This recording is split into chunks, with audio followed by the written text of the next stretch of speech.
The signs were ready by the front door. I'd spent the last 3 days making them perfect. Now came the hard part. I headed upstairs to the master bedroom, ripped off the bedclothes and wrestled the mattress off the queen-sized bed. Half carrying, half sliding it down the stairs, I managed to get it out the front door and onto the lawn next to Maple Avenue. Back inside, I tossed the slats and bedclothes down the stairs, followed them down, and threw them in a pile beside the mattress. One more trip to the bedroom, kicked apart the side rails, and hustled them outside. A quick glance at my watch showed it was almost 2:45 p.m. I had to hurry, aiming to be done by 3:30. The headboard and footboard followed, and by 3:20 the bed was back together. Next I moved the kitchen table, which was light enough to scoot and carry, turning it sideways and angling it through the door, placing it next to the bed on the lawn. The final item was the 6x8 throw rug from the living room. I rolled it up and added it to the pile on the lawn. I put up the signs and took pride in finishing at 3:25, with 5 minutes to spare before my wife got home. I walked to the middle of Maple Avenue and turned to admire my work. It looked so satisfying it almost brought a tear to my eye. Our marriage bed, the kitchen table, and the throw rug, the three places I knew for sure my wife and her lover had used repeatedly over the last 7 months, and the signs, so perfect, high enough to be out of reach.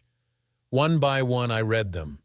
The large sign in front of the furniture read, "These items are yours for the taking, free. They are no longer wanted in this house. If you can stomach the stench of adultery and broken vows, help yourself." The sign above the bed said, "On this bed, my wife repeatedly broke her wedding vows and threw our marriage away by having private time with her lover twice a week for the last 7 months. This afternoon was their most recent rendezvous, and the smell of their intimacy still clings to the sheets." Over the kitchen table, the sign said my wife and her lover often shared intimate moments on this table, usually just a few hours before she served me dinner. Over the throw rug was a sign that said my wife and her lover seemed to prefer this rug for their fun. To each sign, I had stapled an 11x 17-inch photo of the adulterous pair enjoying their time together on the respective piece of furniture. There was a fifth sign placed slightly behind the table which read, "My wife's lover is her boss, Stephen Rogers of Rogers Green and Rogers Realty. He's married with 2 children. I don't think his wife knows about this, but she will soon. At 3:27, just in time, she would be home any minute." I turned and saw a group of neighbors already gathering to watch. Several cars had stopped, and more than one person was on a cell phone, either calling friends to come take a look or calling the police to have me arrested for disturbing the peace. I casually waved to the crowd and walked back into the house, closing the door behind me. At precisely 3:30 p.m., I saw my wife's car turn the corner at the end of the block and immediately slow down as she noticed the crowd gathering near our house, looking at something on our lawn, talking and laughing among themselves. Slowly she drove to the house we'd shared for the past 6 years and stopped in front, staring at the sight of the furniture and the signs in our front yard, paying, I'm sure, special attention to the large photos of her and her boss, Stephen Rogers, enjoying each other's company. Even through her car window, in the window of my house, and with all the conversation of the 20 or so people standing around gawking, I still heard her scream, "No, oh God, no!" Finally, her eyes moved from the signs to the front window of the house, where she saw me standing. We stared at each other. She looked grief-stricken, her face ashen. I could see tears falling down her cheeks. She seemed to be asking me, why? I had the same question for her. I watched her for a few seconds, then turned away, closing the curtains behind me. I suppose now is a good time to explain how my wife Rachel and I ended up at this tragic point. My name is Tom Harris. I met Rachel in college during our junior year. A mutual friend suggested we meet, and when we did, I was smitten. Rachel wasn't beautiful in the classic sense, but she was so damn cute and charming, 55 with stunning blue eyes and light brown hair down to her shoulders. Her figure was petite but perfectly proportioned, and her tiny waist captivated me. Though she didn't know it at the time, she had me. and I never doubted I'd win her over. Rachel and I started dating, and within a few weeks we were a couple. A month after we met, we got closer for the first time, and it was like nothing I had ever experienced. I was obsessed with Rachel and couldn't get enough of her. Neither of us was a novice, but we weren't experts either, and we enjoyed each other's company immensely. Everything we tried together seemed to become our new favorite. It's safe to say we were as deeply in love as two people could be. We married just after graduation and moved into our first home, a condo in Bridgeport. Rachel got her real estate license and joined one of the area's prominent agencies. I used my finance degree to land a solid position with an investment firm, and we settled into what I thought was a perfect life. For the next 7 years, we shared an incredible life together, first in our condo, then, as our earnings grew, we bought our dream home and started our family. First came Ethan, now 5 years old, and 2 years later came Lily, who is now 3. Rachel and I adored those 2 kids more than anything. We lived for each other and our family, so what went wrong? I wish I could tell you. I wish I could say I picked up on the little signs, but I didn't. I was completely oblivious, living in a world of absolute love and trust with my wife. It took a fluke to reveal what was happening, a fluke caused by our son, Ethan, getting sick at school. It was a Wednesday, and I got a call just before noon from the school nurse saying Ethan had come down with something. At the time, I was in the middle of a meeting and asked the nurse to please call my wife. The nurse told me she had tried calling Rachel at her office, where she was told Rachel would be out for most of the day. She tried our house, but there wasn't an answer. So she left a message, then tried her cell, only to be sent to voicemail. So, she called me, since it was important that my son be picked up as soon as possible. I apologized to my colleagues and drove as quickly as I could to Ethan's school, where I picked him up and headed home. When we got there and I opened the garage door, I was surprised to see a car I didn't recognize parked in my spot next to my wife's. Instantly, I felt a lump in my throat and my stomach churned. No, it couldn't be, I told myself. My wife, the woman I loved more than life itself, couldn't be cheating on me. It wasn't possible. But still, why was there a strange car in the garage? Something was very wrong, and I had to find out, but I couldn't let my son find out with me. Stay in the car for a minute, Ethan, I told him. But why? I want to go to bed, he whined. I know, buddy, but I think the pest control guy is here spraying the house for bugs, and the spray will make you even sicker, I lied to him. The first lie I'd ever told my son. Let me check first, and then I'll come and get you. Dad, what's wrong? Nothing, Ethan, I'm fine. Just the smell in the house really bothered me. Got to me, I'm fine. Don't worry, I'm fine. I left Ethan with his grandmother, telling her I'd pick him up in a couple of hours. I didn't explain anything to my mom about what I had witnessed, just told her to watch Ethan until I got back. I was tempted to drive back to my house and confront the cheating pair, but decided I needed more than just a confrontation. I needed revenge, and as I drove back to my office, I began to form the plans that would ruin my wife and her boss forever. The investment firm I worked for had several divisions. I was a senior analyst in the commercial real estate division, and we shared a large complex with another division that dealt with commercial security equipment. When I reached my office, I told my assistant to make sure I wasn't disturbed for the rest of the day, then picked up the phone and called my counterpart in the security division. Greg Palmer was a top-notch engineer and had been a good friend since high school. I told him I needed to see him right away, and he said he was coming my way anyway to drop off some documents to be copied, and he'd see me in half an hour. I told my assistant that Greg could come into my office as soon as he arrived, and true to his word, he knocked on my door 20 minutes after our call. "What's up, Tom?" he asked, coming in and closing the door. "I need your help, Greg," I said, trying to keep my voice steady. "Anything, Tom. What's going on?" "I just caught my wife and her boss having private time in my house, in my bed." "Damn, Tom, you're kidding." "I wish I were." I had to pick up my son at school, and when I got home, there was a strange car in my garage. I snuck in and found them in our bedroom, on our bed. I couldn't believe it, but it's true. Tom, that shouldn't happen to anyone. What happened when you confronted them? I didn't confront them. I wanted to, but my son is sick, and I couldn't take a chance that he might see them. so I made him wait in the car for me. After I saw them together, I left quietly and took Ethan to my mom's house. What are you going to do? I'm not really sure, but I know I need proof. I need audio and video of them the next time they do it, and that's where you come in. I need security cameras and mics, something small I can hide in several rooms in the house that will record everything that goes on. I think I can help you with that, Tom, but how do you know there will be a next time? Maybe this was a one-time thing where things got out of control. No chance, Greg. They talked about the fact they've been doing it regularly for the last 7 months. I don't know if they always go to my house, but I'm willing to bet they do.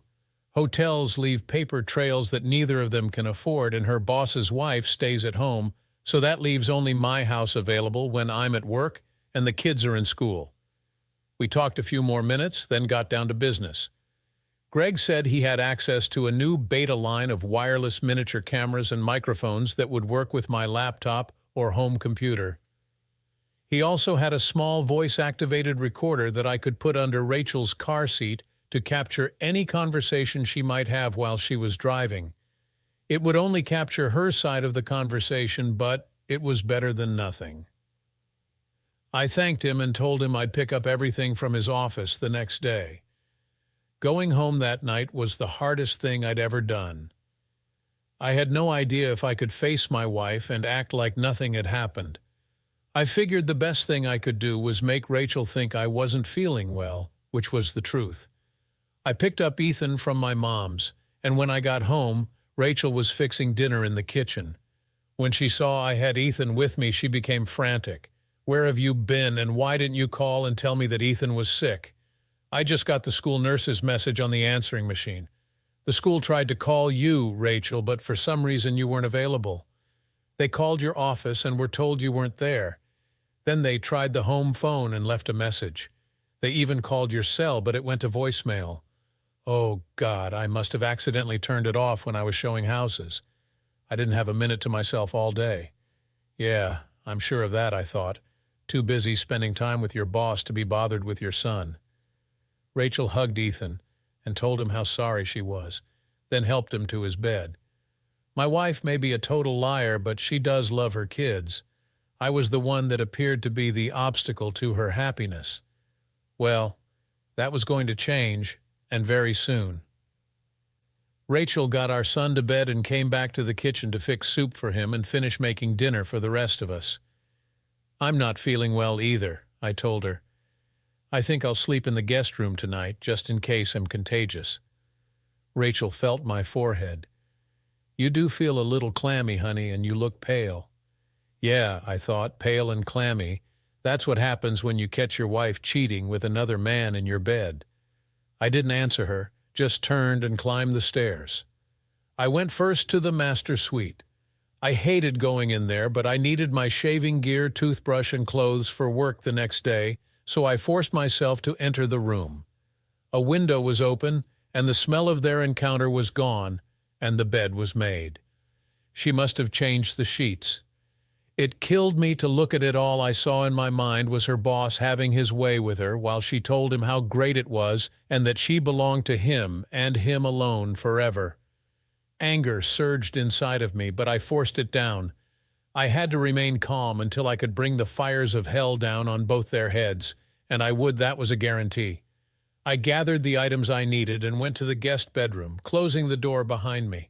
I stripped down to my underwear and climbed into bed. My body felt numb. I wanted to cry, but I forced it down. I had a mission to complete, and I couldn't allow emotions to get in the way. For hours, I lay there in the dark, unable to sleep. My wife came into the room after she'd fed the kids and put them to bed. I pretended to be asleep. She touched my forehead with her palm and then left the room, closing the door behind her. Rachel always took the kids to school, so I got up early, showered, and left the house before she got up. I'm sure that seemed strange to her, but I would just tell her that I needed to make up for the lost hours yesterday when I was feeling ill. Frankly, I didn't care what she thought at this point.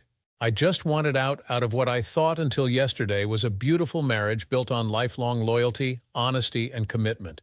How tragically wrong I was.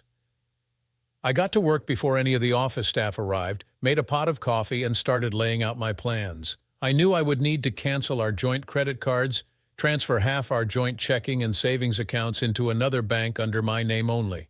I would change my will, life insurance, and 401k beneficiaries, removing Rachel and naming only Ethan and Lily. It seemed so little to have to do to dissolve the last 7 years of my life. It should be harder, and deep inside I figured at some point it would be. I also knew I needed to find a good divorce attorney to try to keep Rachel from taking everything. This was a no-fault divorce state, so cheating wouldn't play into the financial settlement. It might, however, help me get to keep my kids. Rachel had proven how unimportant I was in her life, but she was a good mom, and I didn't want to keep her away from her children. I just wanted joint custody so I would remain an important part of their lives too. I tried with all my might not to think about our love life and how humiliating it was to hear my wife tell her boss how superior he was to me in every way. I knew if I allowed myself to dwell on that right now, I would start to doubt myself, and I couldn't do that just yet. That, I knew, would come later, and when it finally hit me, it would likely destroy me. With my list finished, I called Greg's office. He was there and told me he'd have everything I needed by noon. He'd even come with me to help me install everything and make sure I knew how to use it. I tried to concentrate on getting some paperwork off my desk when my cell phone rang. I could see it was Rachel, so after 3 rings, I answered. Her voice never failed to make me feel warm, but this time the warmth was just a precursor to burning anger. "Hi, baby. How are you feeling?" she asked in her most loving voice. "Still a little sick to my stomach," I told her. If she only knew how sick. "I'm worried about you, honey. You left this morning before I could check on you." "Yeah, I have a lot of things I need to take care of and not a lot of time, so I came in early." "Please, Tom, take care of yourself. I don't know what I'd do if something happened to you. You know, you and Ethan and Lily are my whole life. You have a very strange way of showing that," I thought.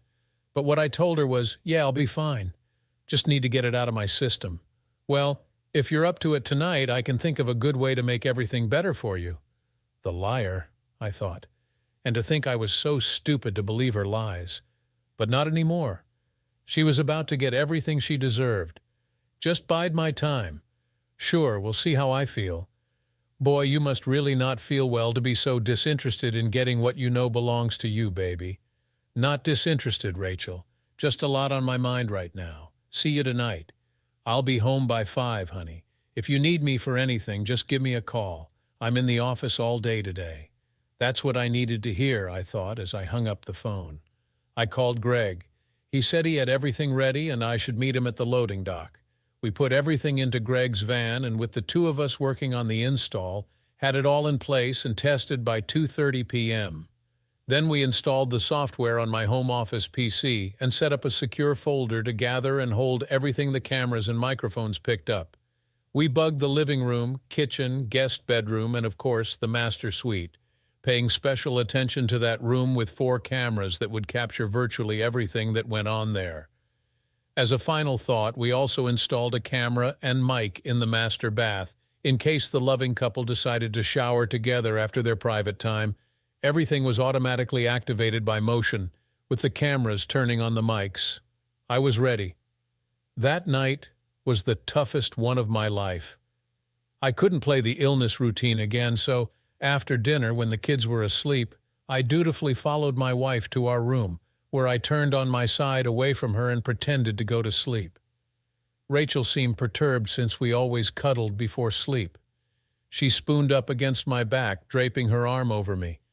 "Anything wrong, my love?" she asked. "No, Rachel," I told her. "You have always satisfied me. I just wonder sometimes if I'm man enough for you." "Tom, why would you say such a thing? You know you have always been enough man for me. My life would end if something happened to you. I'll never need anyone else as long as I have you. You are my perfect partner, always have been, always will be." "Yeah, I guess that's just hard to believe sometimes." "Tom, what is wrong with you?" "Nothing, Rachel. Just tired," and I closed my eyes and tried to sleep. Sometime later, I heard the sound of Rachel softly crying. I felt no pity for her, but I did wonder if she cried out of shame for what she was doing, or because she felt like I was being mean to her. Again, I got up before she did and took the opportunity to install the voice recorder under the seat of her car. I also checked out the video and sound from the installed equipment and was assured that everything we'd done the night before was captured cleanly, even in the low-light nighttime conditions in our bedroom. When Rachel got up, she was a little snippy at first, telling me I'd said some things the night before that had hurt her feelings. Then she gave me a peck on the cheek, and her mood changed into a cheery one. I guess that's because of her plans for that afternoon with her boss. I poured her a cup of coffee and told her I would be locked in my office all day. She told me she had to spend the entire afternoon showing several homes and was pretty sure she was going to make a big sale but would be able to pick up Ethan and Lily after school. With a peck on her cheek, I made my way to the garage door, only to have Rachel say, "Tom, you forgot to tell me you love me." Honey, you know how important it is to me to hear you tell me that every morning before we start our days. Sorry, Rachel. I guess by now I figured you should know how I feel about you. There's just a lot on my mind. Okay, I forgive you this time, but a girl needs to hear her man tell her that he loves her. Don't forget that. I promise I won't, and I walked out. Yeah, I'll tell some girl how much I love her if and when I ever find another girl I can trust enough to fall in love with. The information Rachel gave me about showing homes all afternoon led me to believe that she would likely be spending some time with the true love of her life. I hoped that was the case. I was tired of playing games. I wanted this whole disaster over and done with. I spent the morning actually getting some work done in my office, though I kept glancing at my watch. Finally, at noon, I told my assistant that I would be gone for a few hours and set my plan in motion. I checked out a company van and parked across the street from my house, where I waited to see what transpired. It took until almost 1:00 before I saw Rachel's car pull up to the house, open the garage door, and park in her usual spot. When she got out of her car and entered the house without lowering the garage door, I figured she was either going to leave again right away or she was expecting someone. 10 minutes later, I found she was expecting someone as the same car I'd seen the day I caught them together drove up our driveway and into the garage, taking my place just as he had taken my place in my wife's life. I saw him get out of the car and the garage door closed. I had to hand it to them. They had guts to be so blatant about meeting in my house and my bed to carry out their affair. It just proved to me that they both believed there was no way they would ever be caught. Either that, or they had both come to the conclusion that they didn't care whether they got caught or not. Well, they would soon find out how wrong they were on both counts. They had been caught, and I would make sure that they both cared a great deal. With this final proof of my wife's infidelity, and knowing I would soon have all the visual proof I needed of their sordid affair, I finally allowed the tears to fall. For 7 years, I had been convinced that my loving wife would never cheat on me, just as I would never cheat on her. And with the tears came the first round of doubts. Was he that much better as a partner? I saw that he wasn't any bigger than I was. Maybe he was better looking, though neither of us would win any stud awards. Why would she willingly take the chance of destroying our marriage and his marriage too, since she had to realize there was no way I wouldn't tell his wife exactly what the two of them were doing? I so desperately wanted to walk into the house and confront them, but why? What would that accomplish? I'd catch them in the act, but hell, I'd already done that once, but they weren't aware of it. Would I feel better by confronting her lover? Yes, but I'd likely go to jail because of it, and frankly, by this time, neither one of them was worth it. My only worry was how all of this would affect my kids and his kids too, since I was prepared to destroy him just like he had destroyed me. By 2:30, they must have finished because the garage door opened, and her lover backed his car out and left. 15 minutes later, my wife did the same thing, closing the garage door behind her. I knew she would return home with the kids by 3:00, so I hurriedly parked in the garage and made my way to my home office. I didn't want to take the time to review all the footage the cameras had recorded, just wanted to make sure the evidence I needed was safely on my hard drive. After 10 minutes, I'd seen enough. It wasn't a total repeat of the last time they were together, but it was graphic as hell. They'd started out on the kitchen table where I ate my meals. They laughed about how many times they had done it there, wondering if I'd ever figure out that I was eating on the same exact spot where he had his way with her so many times. After that, they moved to our bedroom, but not before her boss suggested doing it in my daughter's room just for a change of scenery. My wife had a fit about that, telling him absolutely not. It was bad enough that she let him rub my face in it, but her kids' rooms would always be out of bounds. At least she seemed to have a few principles, just not where I was concerned. In the bedroom, they started again. I noticed neither of them ever said they loved each other, but my wife did continue to tell her boss he was by far the best partner she'd ever had. As a final act, though I couldn't immediately understand why, they moved to the throw rug by the fireplace in the living room where he did her again. Once they were done, I found it odd that she didn't take the time to change the sheets, but figured she would do that when she brought the kids home at 3:00. That left her plenty of time to air the room out and clean the evidence, since I seldom got home before 5:30. Knowing the evidence I needed was secure inside my hard drive, I shut the system down and left the house without even bothering to check out the mess I assumed was still present on my marriage bed. I'd seen enough, and even though my heart was hardened against my wife, I still felt sick inside, a sickness that was soon replaced by a burning anger. I think I actually smiled, knowing the hell I was about to bring down on both of their cheating heads. I returned to work and filled Greg in on everything I'd seen and heard.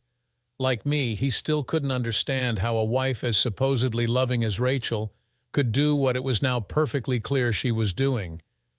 Not only had she shattered our sacred vows to each other, but she'd gone out of her way to heap as much humiliation as possible on me to her lover, always letting him know he was a better partner, more of a man, the only person who could complete her.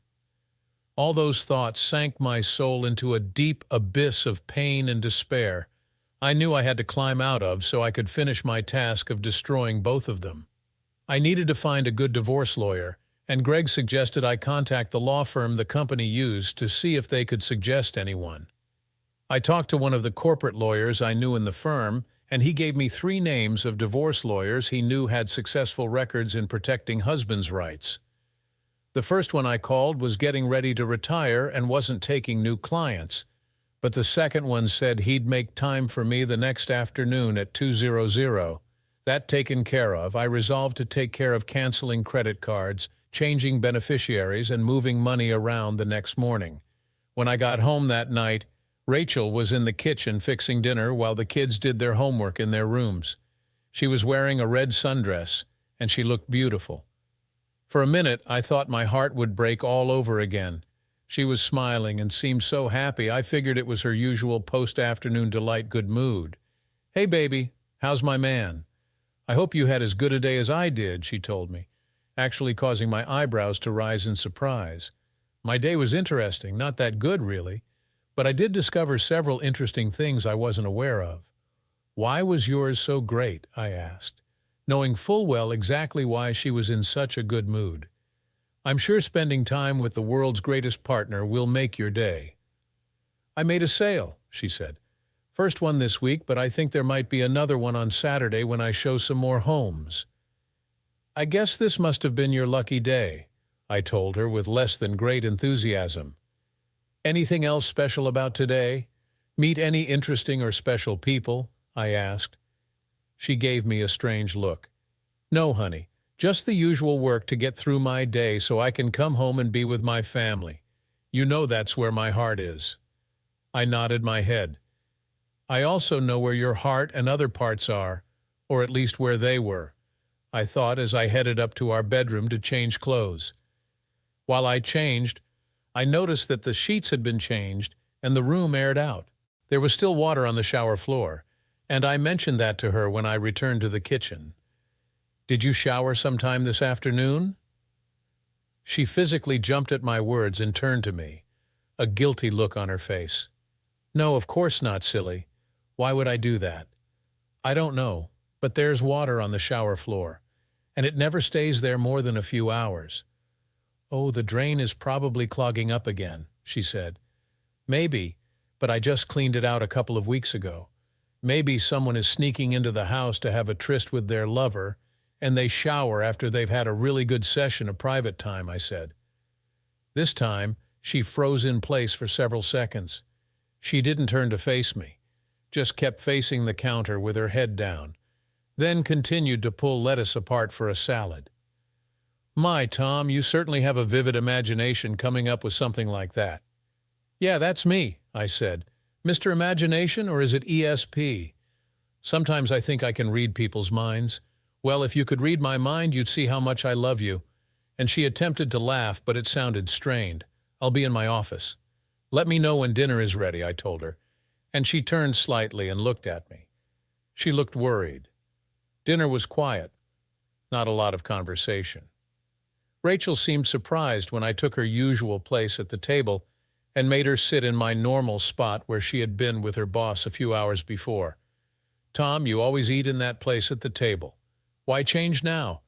Oh, it's just kind of nice to have a change of scenery for a change.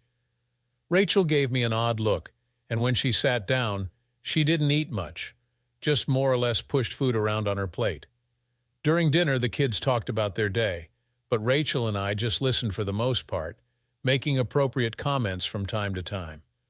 After we all helped clean the dishes, I returned to my office to work on my project. I ran through footage from that day and picked out suitable still screens that I could turn into photographs, downloading them to a photo file so that I could make large prints on my Epson printer. Next, I carefully chose the wording for the signs I would create with the photographs. All that was left to do was see my lawyer to get the divorce started, get my finances in order, and wait until the next time my wife and her lover visited my house. When I finally went to bed that night, Rachel was already asleep, or at least pretended to be. I was pretty sure my actions that evening had given her something to think about. Not that it mattered. There was nothing she could do or say that would come close to changing my mind about divorcing her. And there was a slight bonus in the fact that I think I'd made her at least a little bit nervous. Today was Wednesday, and she'd mentioned that she thought she'd make another sale on Saturday, so I took that to be the signal that she and her lover would be getting together on that day. That would also be the day I destroyed them. The next morning, I again got up early, showered, and left before Rachel woke up. I had a lot to accomplish, and I wanted to give myself as much time as possible to get it done. My appointment with my lawyer wasn't until 2:00, so I had ample time to get all the financial things taken care of. My first stop was at HR, where I changed the beneficiary on my life insurance and 401k from Rachel to Ethan and Lily. I got some strange looks from the woman who helped me, but I didn't feel like I owed her or anyone else an explanation for my actions. My next step was to cancel all our joint credit cards and get another made out in my name only. Then it was time to head to the bank, where I transferred half of the money in our joint checking and savings accounts to another bank in my name. I knew I should do something about our home, but I was pretty sure the courts would let Rachel stay there with the kids, so I postponed any action on that front until I'd had a chance to consult with my lawyer. At 2:00, I met with my lawyer and found him to be a likable enough guy. He warned me that since we were in a no-fault state, I could expect her to get custody of Ethan and Lily, and I'd lose the house and half of everything else to my wife, even if I had proof of her infidelity. I told him how I wanted him to write up the petition, and when he told me I'd never get away with taking almost everything from her, I told him not to worry. I was pretty sure I could convince her to go along with whatever I wanted. He wasn't happy, but he bowed to my demands, telling me he would have everything ready to have her served by Monday morning. I also had him prepare papers to file against her boss and the company he was part owner of for purposefully destroying my marriage. Those papers were also going to be ready by Monday morning. I was set. When I got home that night, I was cool toward Rachel. Frankly, I'd had it, and just wanted the whole thing over with so I could get on with my life. I knew there was a ton of pain and sorrow still to come, but I understood there was no turning back. Anyway, I'd finally be sharing the pain and suffering with my cheating wife and her lover. After a quiet dinner with little conversation, I retreated to my man cave, printed the photos of the lovers I was going to use, and created the signs, accomplishing everything without interruption. I also had time to write a letter to Stephen Rogers' wife, enclosing 4x6 prints of the big photos I was using on the posters and telling her I had plenty of video to supply her with in case she decided to divorce her husband like I was divorcing my wife. Shortly after 10:00, I went to our bedroom to make sure Rachel was asleep, then made my way to her car, retrieved the voice-activated recorder from under her seat, rewound, and listened to what was on it. I was only getting one side of the conversations, and there appeared to be several actual business calls, but there was one that appeared to be to Stephen. "Hi, partner. Thanks again for this afternoon. Me too. I always miss you after we're together. Yes, oh my God, what a whole week together would be. Heaven, yes. Maybe we can before long. We can make up a real estate convention that we absolutely must attend. You'll give me enough to drive me crazy. Yes, only you. You know, if I didn't have to give Tom some time every once in a while to keep him happy, I would be your exclusive property. Yes, we're on for Saturday afternoon. I can't wait either. Bye, partner." I was surprised to find that what she said didn't hurt as bad as it had before. Maybe there was hope for me yet. Little did she know how soon she would be his exclusive property forever. And of course, the fact that I was 2 days away from destroying their sweet lives gave me a warm feeling. Revenge, I was discovering, was powerful medicine. I replaced the tape with a new one and placed the recorder back under her seat where I hoped it would record evidence of her torture the next day when her world fell apart. I barely slept at all that night, not because I was heartbroken had gone beyond that. No, I had trouble sleeping, anticipating everything I hoped would happen the next day. For the final time, I got out of bed while Rachel continued to sleep. I stood looking down at the woman who had been the love of my life, the mother of my children, the woman I expected to spend the rest of my life with. I felt tears coming into my eyes as I realized I had slept with her for the final time. Never again would I share a bed with her. Never again would we talk about our future. We had no future, and as I turned and walked away from her, I wondered if she had any idea the price she was about to pay for turning against me. She probably didn't, but she'd soon find out. I showered and left the house, stopped for breakfast at a diner, then made a brief stop at work to let my assistant know I'd be out for the day. I called Greg and let him know what was about to go down. He wished me luck, told me to be careful, and to let him know how everything went. I made a quick stop at my lawyer's to make sure everything was ready to have my wife and Stephen Rogers served the next day. After that, I called my wife to tell her I would pick up the kids from school. My mom said since they had no school on Saturday, she wanted them for the long weekend, so I'd stop by the house around 3:00 to pick up some clothes and take them directly over to Mom's. She thought that was wonderful, and using her sweetest voice told me it would give us time on Saturday to spend the day together. Sure, I told her and hung up. I had gotten to the point where I just couldn't stand to listen to her. I took my time getting back to my house. By 11:30, I was parked around the corner waiting for the action to begin. My car was mostly hidden from sight, but I could just see any car that pulled into my driveway. I didn't need to see the garage door go up and down. My wife and her lover were predictable if nothing else, and I was aware of their routine. At 11:50, I saw Rachel's car turn into the driveway, followed 5 minutes later by Stephen Rogers. The bait was taken, and I was ready to reel them in. I should have felt pain knowing that my wife and her boss were spending time together in my marriage bed while I sat around the corner waiting for them to finish, but she lost her ability to hurt me. I couldn't believe how calm I was as I pictured in my mind all the things I knew they were doing together. It was almost like remembering a cheap flick, one with very little plot but one bang-up ending. At 10 till 2, I saw Rogers's car back out of the driveway and leave. 10 minutes later, Rachel followed. Sweet. I noticed as she drove away that she was applying new lipstick. As soon as they were gone, I drove into my garage and closed the door. I had work to do and not a lot of time to get it done. I went to my office and checked the tape from that afternoon session.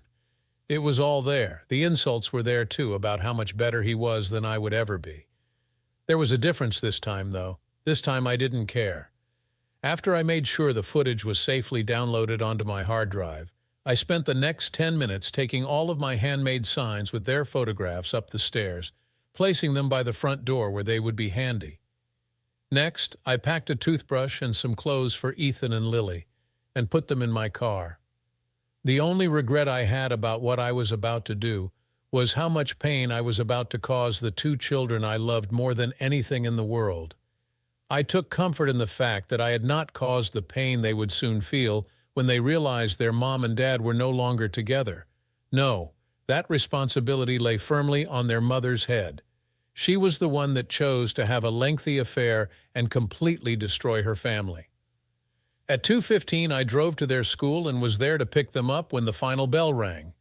I told them they would be spending the weekend with Grandma, and since she always spoiled them rotten, they were thrilled. 45 minutes later, I had dropped them off and returned to the house where I put my plan into action. And that brings us back to where we started, the bed, table, and rug on the lawn with all the signs, the neighbors watching, and Rachel coming home to the horror of learning the truth that I knew everything. I did not hear from Rachel that night, though I thought I would. There was a call late that evening from her cell phone, but when I answered, there was no one there. I was visited by the police an hour after Rachel left. They were sympathetic but told me I had to remove the signs and photographs, or they would have to cite me for disturbing the peace and public indecency. I took them down. They had done what I wanted them to do. They were seen by my wife, and I knew from the look on her face before I turned away from her that her life had begun to spiral down into hell. That night I drank the better part of a fifth of Jack Daniels and passed out in an alcoholic stupor. I woke up Saturday morning with a world-class hangover, but despite that I still felt a sense of power. Yes, I was sad and lonely, but I knew I'd had the strength to bury my anger and hatred long enough to exact my revenge against my faithless wife and her lover. Around noon, I opened the front window curtains and saw that the rug, kitchen table, and bed were gone. The only things left were the mattress and stained sheets. I'd haul those away or burn them later, I thought. The rest of the morning was uneventful, but by 2:00 in the afternoon, all hell began to break out. I was sure that Stephen Rogers' wife would have received the letter and photographs that morning, and my lawyer had called me to let me know both Rachel and Stephen Rogers and his partners had been served at work. He said he was there when they were served, and Rachel screamed and fell to the floor sobbing, while Stephen Rogers totally ignored her as he stomped around the office calling me names and threatening to kill me. His partners, however, locked themselves behind closed doors for 15 minutes before returning to hand Rachel her final check and telling her that her services were no longer required. They also handed Stephen a check for his share of the partnership. When he told them he had no intention of selling to them, they quoted to him the section of their corporate bylaws concerning morality and personal conduct. The section plainly gave them the mandate and right to sever all relationships with him and his mistress at the same time. The front desk receptionist told him that his wife was on the phone demanding to speak with him. She had gotten the letter and photos Id sent and wanted to tell him not to bother coming home and to let him know that she would be filing for divorce the next day. I later learned from the husband of one of the women that worked at the agency that after Rogers was escorted from the building, everyone turned their backs on my soon-to-be ex-wife, and she lay on the floor for a good 30 minutes sobbing and moaning. At some point, she apparently pulled herself together enough to leave the building, but no one was sure where she had gone. The next day, I finally got a call from Rachel. She sounded horrible. She wanted to know where the children were and if they knew. I told her they were safe at my mother's place, that they did not know, and wouldn't hear any of the sordid details from me. She thanked me for that and then asked if she could come by and pick up some of her things, and I, of course, told her she could. All she had to do was tell me when, and I would leave for a few hours while she got what she needed. She wanted to know if I could stay and talk to her, and I told her I really had nothing to say to her, causing her to start sobbing again. "You know I'm sorry," she said. "You have to know how sorry I am, Tom, and that I never meant to hurt you. I couldn't help myself. I actually started laughing. How in the world could you tell me you were sorry, Rachel, and you never wanted to hurt me? What did you think I'd do when I found out? Congratulate the two of you? I never wanted you to find out. I love you, Tom. I've never loved anyone but you. I don't think you really believe that, Rachel. How could you, after telling your lover how much better he made you feel than I ever could? How he was the only man who could complete you? How every time I was with you, all you could think about was wanting to have him instead? Tom, I never said those things. How could you think I would ever say those things to him? Because I have the recordings of you saying those things to him, Rachel. Every word. Telling him that if you didn't have to let me have time with you every once in a while to keep me happy, you would be his exclusive property. I have it all, Rachel. Every word. Every shame you tried to place on my head to him. Every degrading thing you could ever say about any man you said to your lover about me, your husband. I don't have anything to say to you, Rachel, and there is nothing you can say to me that would make even the smallest difference in how I feel about you. I love you, Tom.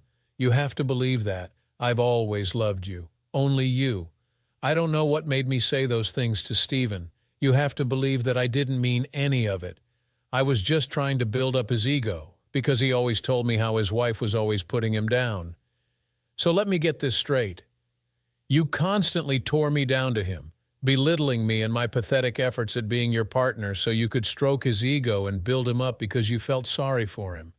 Is that your story? You felt bad that his wife put him down, so you not only put me down, but you spent time with him in every way possible for the last 7 months just to make him feel better about himself? Yes, Tom. I never meant to hurt you. I didn't mean any of it. If you didn't mean any of it, then why did you do it? I don't know, Tom. It just seemed dirty, and I felt like I should be dirty with Stephen. That's all it was with Stephen fun and dirty time. I had to keep it separate from what I had with you, which had to always be loving and clean. You really are one very sick person, Rachel. I'm amazed it took me so long to see it. Shame on me for being so blind and stupid. I don't love him, Tom. I love you. Please, Tom, if you can find it in your heart to give me a chance to make it right, I'll give you everything. I was so stupid. I only belong to you. Only you, Tom. You have to believe that. I made a mistake, but that can't be the end of us. Let me show you. I can come to you right now. Please, Tom, please don't leave me. Sorry, Rachel. I don't love you, and I don't have to leave you. You left me. The things you did with him and the degrading, humiliating things you said about me over and over and over again for over 7 months proved you don't love me.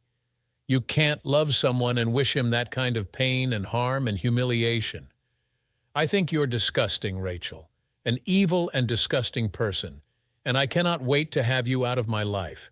Do you really think I want anything to do with you after you gave yourself to him and promised it only to him forever? I wouldn't touch you if you were the last person on earth. The only reason that I will ever have anything to do with you at all is the children. Remember them? Ethan and Lily, the kids we created when we were still a family? You owe them too. I want to spare them as much pain as possible, but I don't want to spare you anything. In fact, I want you to feel all of the pain you've heaped on me. You and your lover, Stephen, both deserve it, and I want you to feel it. Why did you tell his wife, Tom? That was unfair. Unfair? Are you completely delusional, Rachel? What you did to me and our children is unfair. Why do you think I told her? Number one, he destroyed my family by being with my wife over and over again.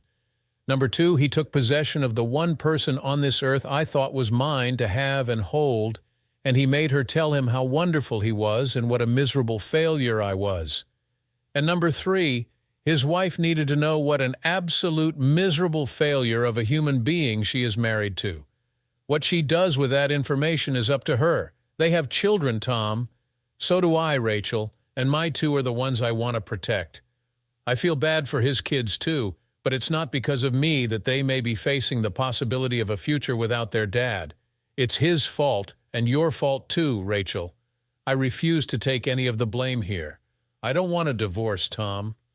He'll fight for our marriage. There's nothing to fight for. I would honestly rather be dead than have to be shackled to you for the rest of my life. I know you still love me, Tom. You have to. You can't just turn that off over one thing like this. My God, you are delusional, completely out of your mind. Did you read the divorce petition you were served with? No, why should I? If you'll just listen to reason and let me make it up to you, there won't be any divorce. If you can't do it for me, at least do it for Ethan and Lily. They need a mother and a father, Tom. They will always have a mother and a father. We just won't be married or living together in the same house. If you had bothered to read the petition, you would see that as long as you agree to joint custody for our children, you can stay in the house and have half of all our worldly goods. What isn't in the petition, but what I'm telling you now, is that if you don't sign the petition and agree to the more than favorable terms I'm offering you, I will share the videos of you and your dumb lover with every person you've ever known, including your parents and your brother and his children and any other person I can think of. You wouldn't do that, Tom. You can hate me that much. Oh, there's where you're wrong, Rachel. I can and I will, and there is nothing on earth that will stop me. Fight me, and I will ruin your life forever. And yes, Rachel, I can hate you that much. Please, Tom, don't do this. Sign the divorce papers, Rachel. Please, Tom, let me make this up to you. No, do it. Sign the papers, Rachel. Oh, God, please.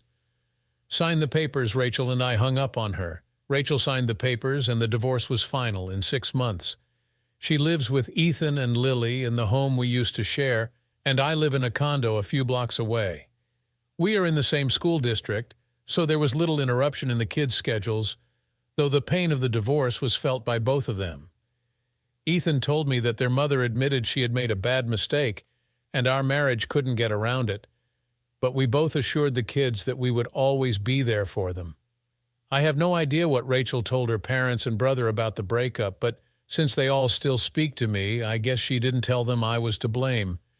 As far as my mother is concerned, it was just something that neither Rachel nor I could get past. I did get a final chance to retrieve the audio recorder from Rachel's car, and the voice track was memorable. She called Stephen on her way home and again thanked him for a wonderful afternoon. But she told him she thought I might be getting suspicious and suggested they cool things for a couple of weeks, just until she knew the coast was clear. Then, when she pulled up to the house, she got confused, wondering what all the people were doing standing in the street, looking at our yard. Then, when she saw the signs and photographs and realized what I'd done, her screams almost broke the recorder. As she drove away, she was sobbing and saying, "What did you do, Tom? What did you do?" And then I believe reality hit her like a bucket of ice water, and her story changed to, "Oh, God, what did I do? No, God, please, what did I do? Please, God, make it all go away." She managed to call her lover, and when he answered, she screamed, "He knows, Stephen, about us. Tom knows everything," and then just sobbed for a very long time. It's over a year now since the fires of hell washed over all of us, and gradually I'm starting to put the pieces together again. I still do not date, and likely won't for a while yet. The thought of a repeat of what I just went through has me still very leery of getting into another serious relationship. Ethan told me that his mom had gone out on a date one time but came home crying, and as far as he knew, had not dated again. Rachel found a job as a receptionist in a retirement village and has given up real estate, at least for the moment. I've never learned if she stays in touch with Stephen Rogers, and I don't care. Stephen Rogers and his wife are divorced, and he has been unable to find a job. You see, even though I did not send the video of their sessions to anyone Rachel knew, I was not as kind to Stephen. It seems that a lot of businesses are spooked by the possibility of hiring someone who has the reputation of seducing married people and breaking up their marriages. Of course, I blurred Rachel's face in the videos, but I did leave all of the audio intact. I recently heard that Stephen's former wife is dating a nice guy, a policeman, and it seems to be getting serious. Good for her. Oh, and speaking of Stephen's former company, to avoid any bad publicity, they made a generous offer to me to keep from suing them. I accepted, and as far as I'm concerned, it's all behind me. For now, I'm just interested in my children and their future. Maybe one day my future will become important to me too. Thanks for tuning in to this intense story of betrayal and revenge. What would you do if you discovered a similar situation in your own life? Let us know your thoughts in the comments below. Don't forget to like, share, and subscribe for more gripping stories like this one. See you in the next video.